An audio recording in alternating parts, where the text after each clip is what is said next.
నమస్తే అందరికీ. Welcome to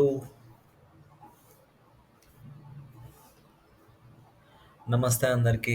welcome to learn option trading with JG. So, రేపటి కోసం ఇంపార్టెంట్ లెవెల్స్ నిఫ్టీ 50 డ్రా చేసుకుందాం. సో,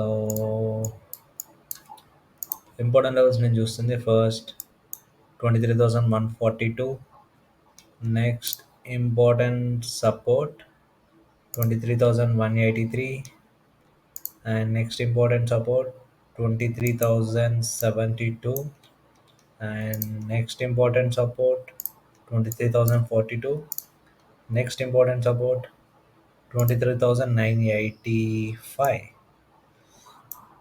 నెక్స్ట్ ఇంపార్టెంట్ రెసిస్టెన్స్ చూసుకుందాం.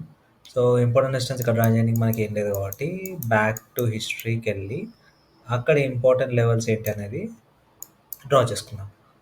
సో ఇక్కడ చూస్తే important support fine, next important resistance దీన్ని డ్రా చేస్తున్నా 192, next important resistance 22,232, next important resistance 22,252. So ఇక్కడ ఏంటంటే 235 బ్రేక్ అయ్యి ఇక్కడ క్యాండిల్ క్లోజ్ అయినా కూడా 252 బ్రేక్ అవుతుందా లేదా అని గ్యారంటీ లేదు.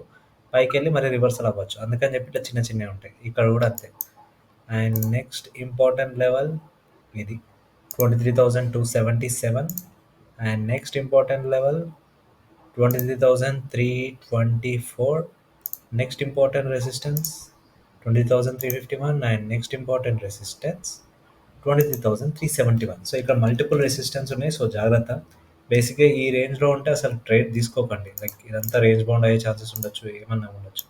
లైక్ ఈ రేంజ్లో మల్టిపుల్ రెసిస్టెన్స్ ఉన్నాయి కాబట్టి రిస్క్ అది మనకి, అందుకని. సో ఇవి ఇంపార్టెంట్ లెవెల్స్ రేపటి కోసం.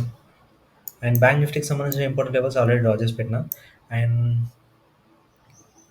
2 పాయింట్ స్టాప్ లాస్తో నిఫ్టీ 50 అండ్ బ్యాంక్ నిఫ్టీలో 10 పాయింట్ స్టాప్ లాస్తో మ్యాక్సిమం టార్గెట్ రీచ్ అవ్వడానికి నేను ఫాలో అవుతున్న స్ట్రాటజీ తెలుసుకోవాలనుకుంటే కామెంట్ చేయండి. నేను లైవ్ ట్రేడింగ్లో కానీ రికార్డ్ చేస్తాను, లేకపోతే రికార్డ్ చేసింది నేను మళ్ళీ అప్లోడ్ చేస్తాను యూట్యూబ్లో. And thank you all, bye bye.